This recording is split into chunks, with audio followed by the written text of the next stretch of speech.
Welcome all. तो हम लोग लास्ट क्लास में इलेक्ट्रोस्टैटिक में इलेक्ट्रिक चार्ज एंड फील्ड्स के टॉपिक में से हम लोग कुछ 10 क्वेश्चन प्रैक्टिस किए थे, राइट। तो आज हम लोग कुछ लेवल को इंक्रीज करते हुए कुछ 15 क्वेश्चन और प्रैक्टिस करते हैं और समझते हैं किस तरह क्वेश्चन एग्जाम में पूछा जाएगा। ठीक है, तो हम लोग प्रोसीड करते हैं। देखिए, तो पहला क्वेश्चन क्या पूछा जा रहा है, a body can be negative charge. एक बॉडी नेगेटिव चार्ज कैसे बन सकता है? क्या उसके अंदर by giving excess of electron, उसको इलेक्ट्रॉन दे करके, या उसके अंदर से कुछ इलेक्ट्रॉन हटा करके, रिमूविंग सम इलेक्ट्रॉन, या गिविंग सम प्रोटॉन, उसको कुछ प्रोटॉन दे करके क्योंकि प्रोटॉन पॉजिटिव होता है, या फिर कुछ न्यूट्रॉन्स हटा करके। तो एक बॉडी को नेगेटिव चार्ज कैसे बनाया जाएगा? उसके अंदर इलेक्ट्रॉन डाल देंगे। अगर हम एक बॉडी के अंदर इलेक्ट्रॉन डाल देंगे तो क्या बन जाएगा? वो नेगेटिव चार्ज बन जाएगा। तो गिविंग एक्सेस ऑफ इलेक्ट्रॉन, एक बॉडी क्या होगा? नेगेटिव चार्ज बन जाएगा। ठीक है, तो ऑप्शन नंबर ए हम लोग का क्या है? सही आंसर है। ठीक, तो नेक्स्ट क्वेश्चन देखते हैं क्या बोला जा रहा है। तो क्वेश्चन में पूछ रहा है कि number of electrons for 1 coulomb of charge is.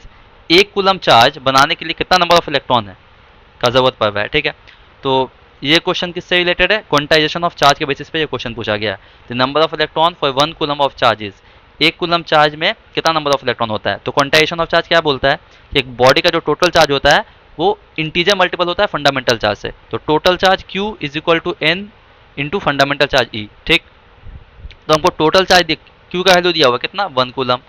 ठीक है, और ई का वैल्यू भी हम लोग जानते हैं। फंडामेंटल चार्ज सबसे छोटा चार्ज किसको माना गया? इलेक्ट्रॉन को। इसका वैल्यू कितना होता है? 1.6 इंटू 10⁻⁻19 कूलम, राइट। अच्छा, तो यहाँ पे हम एन निकाल लेंगे कैसे? N is equal to Q by e. ठीक है, तो क्यू का वैल्यू क्या दिया हुआ है हम लोग को? क्यू का वैल्यू दिया हुआ है 1, बाई इलेक्ट्रॉन का चार्ज दिया हुआ है 1.6 इंटू 10⁻⁻19। ठीक है, तो इसको हम लोग कैलकुलेट कर लेते हैं। पॉइंट हटाएंगे तो ऊपर में 10 चला जाएगा, तो 10/16, और 10⁻⁻19 को भी ऊपर लेके चले जाएंगे तो हो जाएगा 10⁻19, राइट। तो इसको कट कर देते हैं हम लोग। ये हो जाएगा 2 8 ज़ा 16, ये हो जाएगा 2 5 ज़ा 10। ठीक है, तो यहाँ पे हम लोग क्या करेंगे, इस 10⁻19 में से एक जीरो ले लेंगे यहाँ पे, तो कितना हो जाएगा ये? 50 इंटू 10⁻18, राइट, डिवाइडेड बाई 8। अब 2 4 ज़ा 8, ये कट जाएगा। 25 बाई में ये चला जाएगा। ठीक है, तो 25/4 कितना हो जाता है हम लोग का? आ जाएगा लगभग 6.25 इंटू 10⁻18, राइट। तो कितना नंबर ऑफ इलेक्ट्रॉन्स लगा 1 कूलम चार्ज बनाने के लिए? तो 6.25 10⁻18। तो कहीं पे ऑप्शन है 6.25 10⁻18, ऑप्शन नंबर ए हम लोग का सही आंसर है। नेक्स्ट क्वेश्चन की तरफ हम लोग मूव करते हैं। देखिए, इस क्वेश्चन में क्या पूछ रहा है, यूजिंग मास, मास को m यूज करना है। ठीक है, डायमेंशन के लिए मास को m से रिप्रेजेंट करना है, लेंथ को l से रिप्रेजेंट करना है, टाइम को t से रिप्रेजेंट करना है, करंट को a से रिप्रेजेंट करना है। ठीक है, ये फंडामेंटल क्वांटिटीज है, इस तरह से हम लोग को रिप्रेजेंट करना है, m l t a। ठीक है, करंट को। तो डायमेंशन ऑफ परमिटिविटी, परमिटिविटी का डायमेंशन क्या होगा? ठीक है, तो हम लोग जानते हैं, एक हम लोग को फॉर्मूला पता है कि दो चार्ज है। ठीक है, एक चार्ज है Q1 और एक चार्ज है Q2, और ये दोनों चार्ज क्या है? r डिस्टेंस पे सेपरेटेड है। तो दोनों के बीच में फोर्स कितना पड़ता है कूलम्स लॉ के अकॉर्डिंग? तो फोर्स पड़ेगा 1/4πε0, right, Q1 Q2 by are square, right. तो हम लोग एप्सिलॉन नॉट का हम लोग को डायमेंशन पता लगाना है। ठीक है ना, तो यहाँ पे क्या करेंगे, epsilon naught is equal to, लिख सकते हैं क्या, 1/, इसको लेफ्ट में भेज देंगे और फोर्स को राइट में लेके चले जाएंगे, तो क्या आ जाएगा? 1/4π Q1 Q2 by F into R square. ठीक है, अच्छा, 1/4π, इसका वैल्यू एक नंबर आएगा, नंबर का कोई डायमेंशन नहीं होता। अब हम लोग को यहाँ पे ध्यान से देखना है चार्ज। तो हम लोग को एक फॉर्मूला पता है, करंट का फॉर्मूला क्या होता है? चार्ज बाई टाइम, है ना। क्योंकि देखिए यहाँ पे चार्ज का डायमेंशन कुछ दिया नहीं कि चार्ज को हम लोग किससे रिप्रेजेंट करेंगे। तो हम लोग चार्ज का फॉर्मूला पता है, करंट का फॉर्मूला पता है, चार्ज बाई टाइम होता है। तो चार्ज इज इक्वल टू क्या होगा? Current into time. तो हम लोग जानते हैं करंट का डायमेंशन किसको किससे बोला है रिप्रेजेंट करने के लिए? ए से बोला है। तो हम लोग लिख देंगे ए, चार्ज का डायमेंशन हो जाएगा ए, और टाइम को कैपिटल टी, ए टी। ठीक है, तो यहाँ पे Q1 चार्ज है तो इसका डायमेंशन होगा ए टी।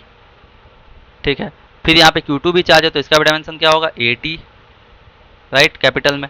बाय फोर्स का डायमेंशन क्या होता है? आप लोगों को पता होगा फोर्स का फॉर्मूला क्या होता है? Mass into acceleration. ठीक है, मास का डायमेंशन m होता है, और एक्सीलरेशन का डायमेंशन क्या होता है? एल टी का पावर -2, राइट। तो फोर्स का डायमेंशन क्या हो गया हम लोग के पास? एम एल टी का पावर -2। आप लोग लोअर क्लास में पढ़े होंगे इसको। तो यहाँ पे पुट कर देते हैं एम एल टी का पावर -2, और आई क्या है? डिस्टेंस। तो डिस्टेंस को तो हम लोग एल से रिप्रेजेंट करेंगे, लेंथ है एक तरह का, तो एल का स्क्वायर। ठीक है, अब इसको हम लोग सॉल्व करते हैं। तो यहाँ पे आ जाएगा हम लोग का epsilon naught is equal to a into a का स्क्वायर हो जाएगा यहाँ। अच्छा m से रिप्रेजेंट कर, m से पहले स्टार्ट करते हैं, तो m जब ऊपर जाएगा न्यूमरेटर में जाएगा तो m का पावर -1।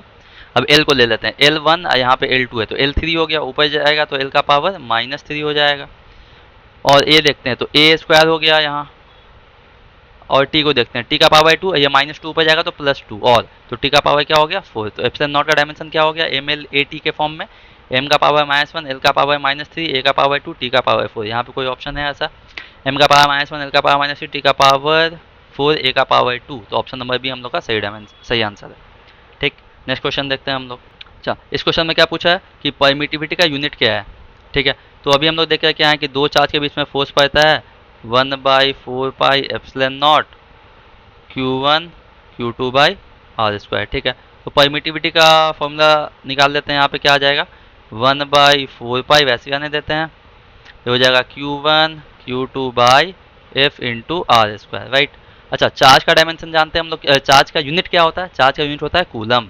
ठीक, Q1 का यूनिट भी कूलम होगा, Q2 का यूनिट भी कूलम होगा। फोर्स का यूनिट क्या होता है, न्यूटन होता है। डिस्टेंस का यूनिट क्या होता है, आर एक तरह का डिस्टेंस है, तो यूनिट क्या होगा इसका, मीटर स्क्वायर हो जाएगा, है ना, मीटर है तो मीटर स्क्वायर हो जाएगा। अब इसको कर लेते हैं सॉल्व, तो सी इंटू सी, सी ए स्क्वायर, न्यूटन न्यूमरेटर में जाएगा तो n का पावर -1, m का पावर -2, तो ये ऑप्शन है कहीं पे, n का पावर -c स्क्वायर, n का पावर -1, m का पावर -2, तो ऑप्शन नंबर सी हम लोग का सही आंसर है। नेक्स्ट क्वेश्चन देखते हैं हम लोग। चलिए इस क्वेश्चन को देखते हैं, ये क्वेश्चन थोड़ा अच्छा है, अच्छा लेवल का है। क्या बोला जा रहा है यहाँ क्वेश्चन में, when air is replace by dielectric medium of डायरेक्ट्रिक constant k, the maximum force of attraction between two charges separated by a distance decreases by k times, remains unchanged, increase by k times, decrease k square times। ठीक है, पहले question को समझते हैं। समझिए क्या बोला जा रहा है, मान लेते हैं दो चार्ज है, क्या एक चार्ज है Q1 और एक चार्ज है Q2। ठीक है, दोनों r डिस्टेंस पे सेपरेटेड है। ठीक है, और ये कहाँ पे है, एयर मीडियम में, एग्जांपल के तौर पे अभी कहाँ है, एयर मीडियम में। When air is replace by dielectric medium of dielectric constant k, अब क्या बोला जा रहा है कि इस एयर को रिप्लेस कर दिया गया है। अब मान लो कोई दूसरा डाइलेक्ट्रिक मीडियम के अंदर इस दोनों चार्ज को उठा के डाल दिया गया है, लेट से वाटर है या फिर कोई दूसरा डाइलेक्ट्रिक मीडियम है, मेंशन नहीं है यहाँ पे, तो डाइलेक्ट्रिक मीडियम में डाल दिया गया, जिसका डाइलेक्ट्रिक कांस्टेंट कितना दिया है, के है। ठीक है, तो इन दोनों चार्ज को, पहले एयर में था, अब एयर को हटा के कोई दूसरा डाइलेक्ट्रिक मीडियम में इन दोनों चार्ज को डाल दिया गया है, तो यही सेम चार्ज है Q1 और ये दूसरा चार्ज है Q2, डिस्टेंस r। ठीक, तो maximum force of attraction between two charges, जब इन दोनों चार्ज को एयर से उठा करके, मतलब एयर से हटा करके किसी दूसरे डाइलेक्ट्रिक मीडियम में डाल दिया गया, तो फोर्स में क्या इफेक्ट होगा, यही क्वेश्चन पूछा है। The maximum force of attraction between two charges, दोनों चार्जेस के बीच में अट्रैक्शन फोर्स क्या होगा। ठीक है, तो सिंपल पहले बात करते हैं हम लोग एयर में, तो एयर में सिंपल मान लेते हैं एफ नॉट हम लोग का एयर में फोर्स है। ठीक है, तो क्या हो जाएगा formula, F naught is equal to 1/4 pi epsilon naught Q1 Q2 by are square. ठीक है, एप्सिलॉन नॉट क्या है, एयर का परमिटिविटी होता है ना, जिसका वैल्यू भी हम लोग जानते हैं 8.85 10 का पावर -12 होता है, राइट। अच्छा, अगर डाइलेक्ट्रिक मीडियम में डाल देंगे तो क्या होगा, तो डाई इलेक्ट्रिक मीडियम। ठीक है, डाइलेक्ट्रिक मीडियम में क्या हो जाएगा फॉर्मूला, फोर्स मान लेते हैं, फोर्स चेंज होके हो गया एफ, है ना, सीधा सा बात है, किसी मीडियम में डाल देंगे तो फोर्स घट जाएगा, राइट। तो देखते हैं, अब फोर्स चेंज होके क्या हो गया, एफ हो गया। अब क्या हो जाएगा फॉर्मूला 1/4 पाई, परमिटिविटी चेंज हो गया होगा, एयर में था एप्सिलॉन नॉट, मीडियम में जाने के बाद परमिटिविटी चेंज हो गया एप्सिलॉन। ठीक, Q1 Q2 by distance R square, same separation रखे हैं। ठीक है, अच्छा अब हम यहाँ पे क्या करते हैं, एफ नॉट को एफ से डिवाइड कर देते हैं, है ना। Force in air by force in dielectric medium is equal to, force in air कितना था 1/4 pi epsilon naught Q1 Q2 by are square, right, by 1/4 pi epsilon Q1 Q2 by are square. ठीक है, Q1 Q2 by are square, Q1 Q2 by are square cut जाएगा, 1/4 पाई 1/4 pi cut जाएगा, तो क्या आएगा 1/एप्सिलॉन not by 1/एप्सिलॉन। ठीक है, अब हम इसको अगर सॉल्व करें तो क्या आ जाएगा यहाँ से, F naught by F is equal to, यहाँ पे आ जाएगा एप्सिलॉन बाई एप्सिलॉन नॉट। इसी के रेशियो को हम लोग क्या बोलते हैं, डाइलेक्ट्रिक कांस्टेंट, जो के बराबर होता है। ठीक है, तो यहाँ से हम लोग क्या बोल सकते हैं कि एफ नॉट बाई एफ जो है वो हम लोग का किसके बराबर है, एफ नॉट बाई एफ जो है वो के बराबर है, जहाँ पे एफ नॉट क्या है, फोर्स इन एयर, एफ क्या है, फोर्स इन डाइलेक्ट्रिक मीडियम। ठीक है ना। तो हमसे पूछा है कि डायलेक्ट्रिक मीडियम में फोर्स में क्या चेंजेस आएगा, राइट। ये सिर्फ एफ पूछा है, ठीक है। तो एफ इज इक्वल टू क्या हम लोग लिख सकते हैं, के को हम लोग क्या करेंगे, लेफ्ट में लेके आएंगे, एफ को राइट में लेके जाएंगे। तो क्या हो जाएगा, हम लोग अगर सही से लिखें तो इसको क्या लिख सकते हैं, F naught by K is equal to F, therefore यहाँ से हम लोग लिख सकते हैं कि एफ क्या है, force in dielectric medium is equal to force in air by K. मतलब फोर्स क्या होगा, के टाइम्स डिक्रीज कर जाएगा in dielectric medium. Dielectric medium में क्या होगा, in dielectric medium force decreases, force decrease कर जाएगा, डिक्रीजेस बाय के टाइम्स। के टाइम्स मतलब जितना डाइलेक्ट्रिक कांस्टेंट होगा उतना टाइम्स फोर्स क्या होगा, डिक्रीज कर जाएगा। तो ऑप्शन कौन सा सही होगा, देखिए डिक्रीजेस बाय के times remain unchanged, increases by के times, decreases K square times. तो डिक्रीजेस बाय के टाइम्स, ऑप्शन नंबर ये सही आंसर है। आई होप आपको समझ में आया होगा। नेक्स्ट क्वेश्चन देखते हैं हम लोग।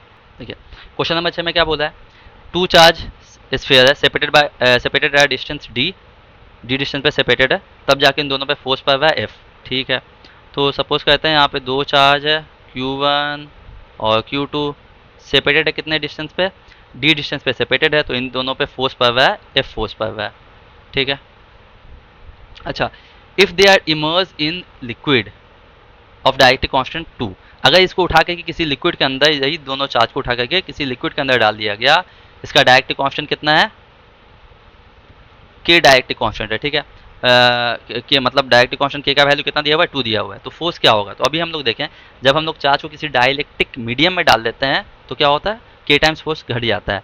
तो डाइलेक्ट्रिक मीडियम में फोर्स कितना है, F is equal to F naught by 2, ठीक है। तो हवा में कितना फोर्स है मान लेते हैं, एयर में एफ नॉट फोर्स यहाँ पे रिप्रेजेंट किया गया एफ से, तो यहाँ पे डाइलेक्ट्रिक मीडियम में जो फोर्स होगा उसको लिख देते हैं एफ डी, ठीक है।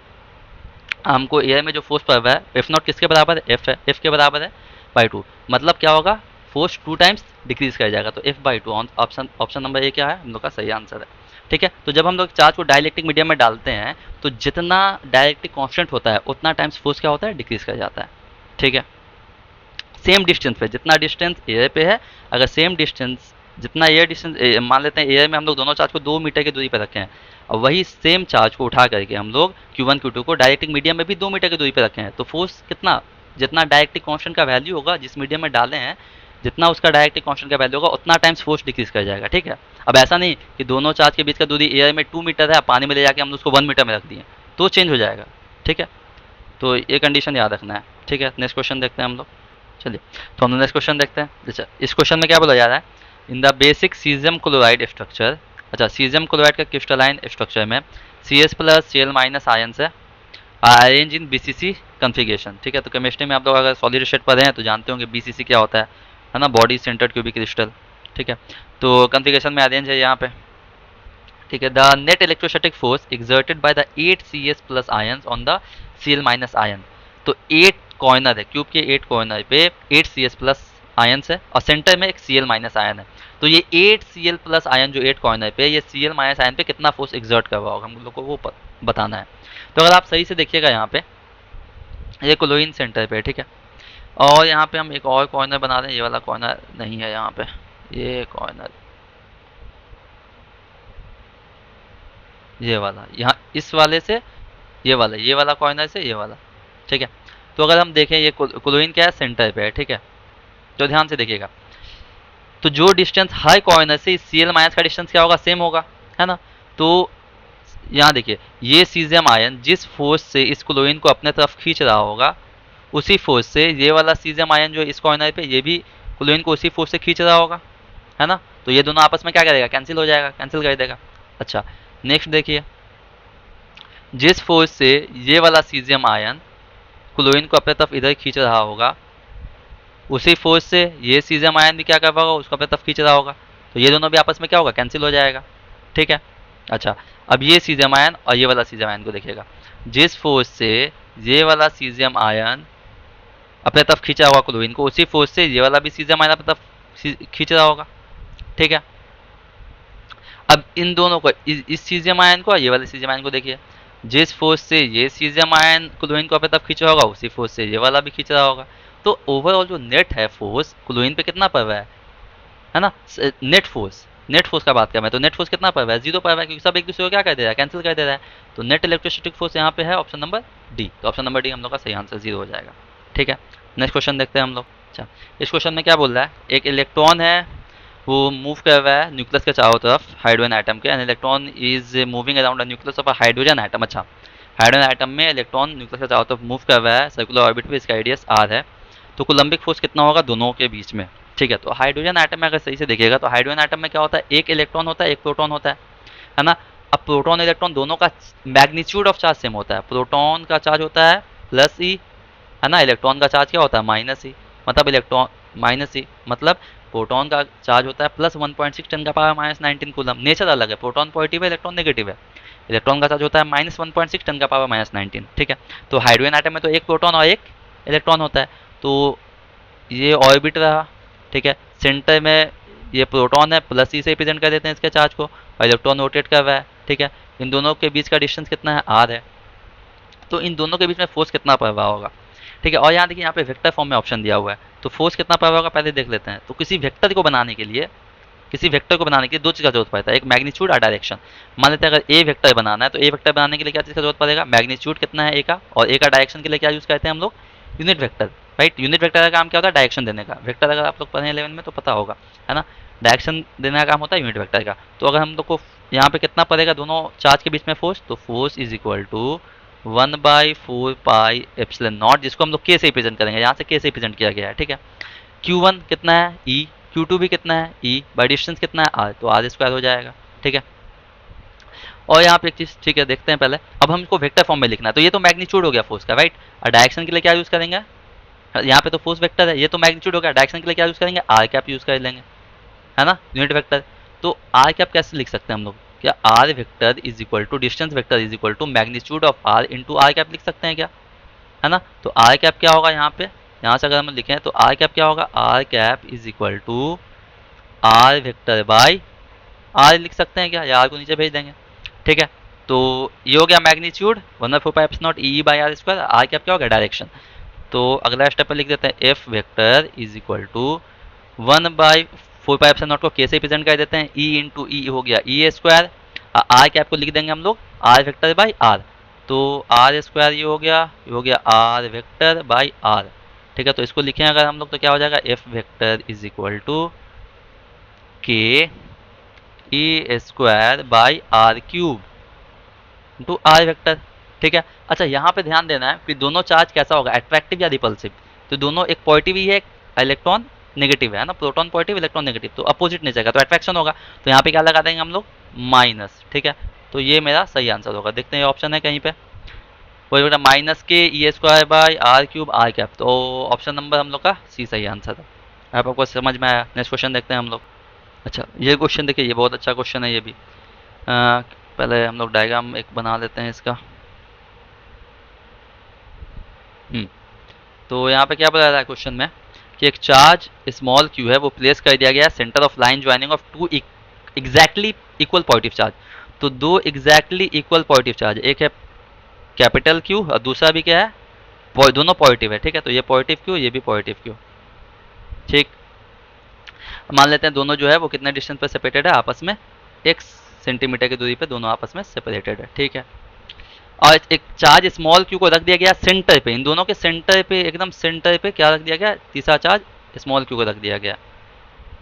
ठीक, centre the system of three charge, तीनों चार्ज का जो सिस्टम हो वो होगा, तीनों चार्ज का सिस्टम इक्विलिब्रियम में होगा अगर, तो इस स्मॉल क्यू का वैल्यू क्या होगा, इस स्मॉल क्यू का वैल्यू कैपिटल क्यू के टर्म्स में क्या होगा। तो ध्यान से समझना है यहाँ पे बात, अगर सिस्टम ऑफ चार्ज इक्विलिब्रियम में है तो हर एक चार्ज पे नेट फोर्स जो होगा वो जीरो पर रहा होगा।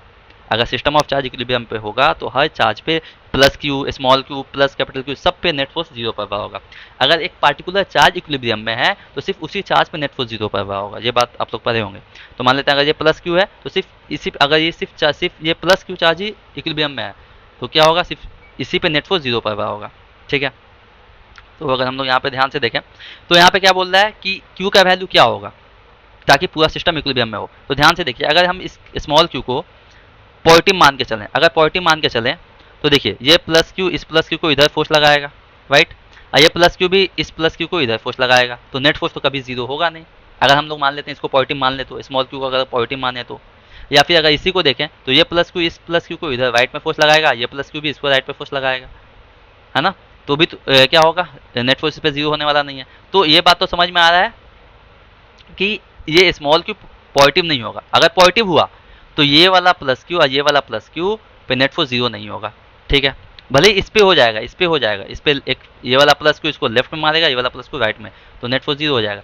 लेकिन ये दोनों पे तो नहीं होगा। तो हम लोग क्या कहते हैं, इसको अगर नेगेटिव मान के देखें तो, अगर हम लोग इसको नेगेटिव मान लें, ये प्लस की जगह पे क्या है, माइनस है, ठीक है। अगर माइनस मान लें तो क्या होगा, देखिए ये प्लस क्यू को माइनस क्यू इधर खींचेगा, है ना, और ये प्लस क्यू को ये प्लस क्यू इधर लेफ्ट में, तो नेट फोर्स जीरो होगा, है ना। अच्छा ये प्लस, अब इस माइनस क्यू को भी देखें तो ये प्लस क्यू माइनस क्यू को अपने तरफ इधर खींचेगा, ये प्लस क्यू माइनस क्यू को राइट में इधर खींचेगा, ठीक है। अच्छा ये प्लस क्यू इस प्लस क्यू को इधर राइट में फोर्स लगाएगा, ये माइनस क्यू प्लस क्यू को अपने तरफ इधर, तो नेट फोर्स जीरो होगा। अगर नेगेटिव रहेगा तो नेट फोर्स जीरो होने का चांस है, ठीक है। तो पॉजिटिव तो कभी नहीं होगा, है ना। तो चार्ज कैसा होना चाहिए, नेगेटिव होना चाहिए, तभी जाके सिस्टम ऑफ चार्ज पूरा इक्विलिब्रियम में होगा। क्लियर है ये कंसेप्ट। तो सिस्टम ऑफ चार्ज इक्विलिब्रियम में तब होगा इफ अगर क्यू का वैल्यू क्या हो, नेगेटिव हो। तो ये बात तो समझ, प्लस वाला आंसर होगा नहीं, माइनस वाला आंसर होगा। अब पता लगाना है कितना होगा, ठीक है। तो मान लेते हैं ये वाला पॉइंट हम लोग का ए है, ये वाला पॉइंट है बी, और ये वाला पॉइंट क्या है सर, सी है, ठीक।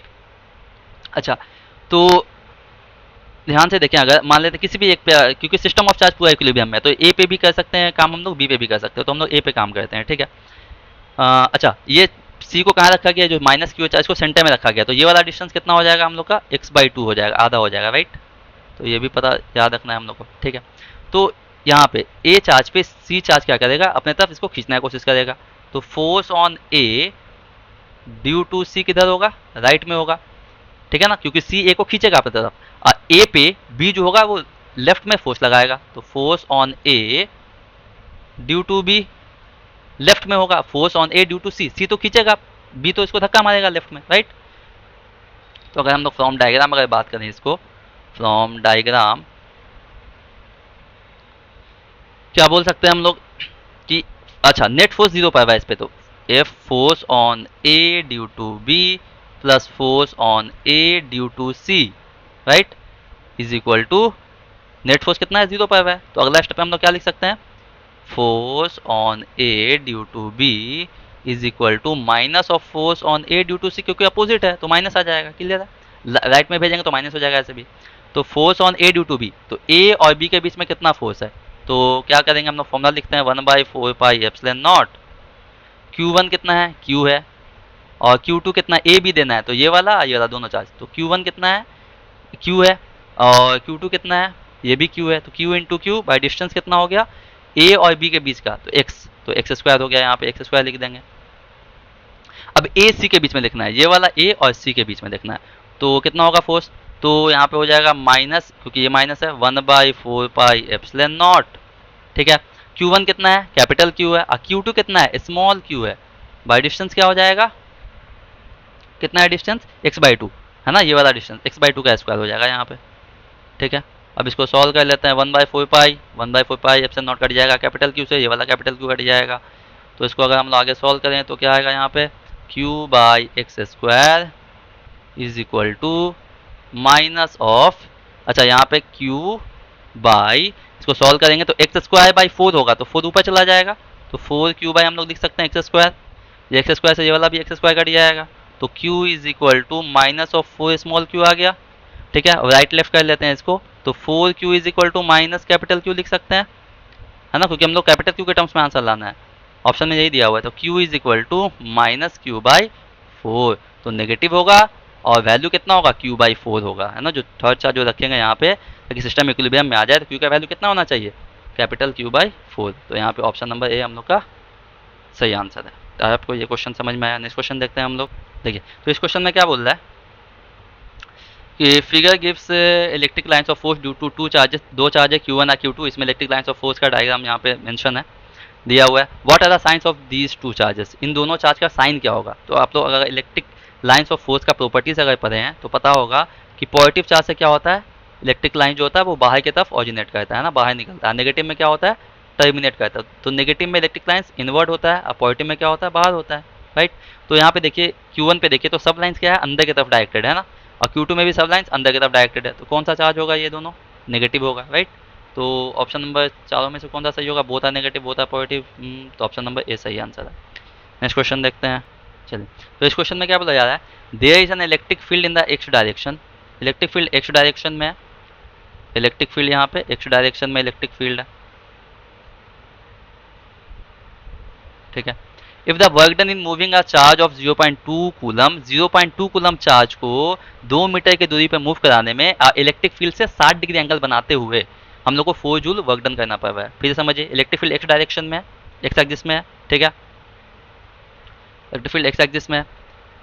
एक मिनट, इसको थोड़ा ये कर देते हैं, एक्स एक्सिस, राइट, ये एक्स एक्सिस है, ठीक है।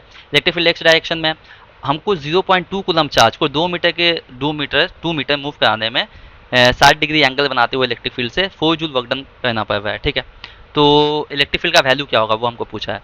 तो हम लोग चार्ज को 0.2 कूलम चार्ज, राइट, इसको 60 डिग्री एंगल से इलेक्ट्रिक फील्ड 60 डिग्री एंगल बनाते हुए मूव कर रहा है 2 मीटर, तो 4 जूल वर्क डन करना पड़ा। तो इलेक्ट्रिक फील्ड का वैल्यू क्या होगा वो पूछा है, ठीक है।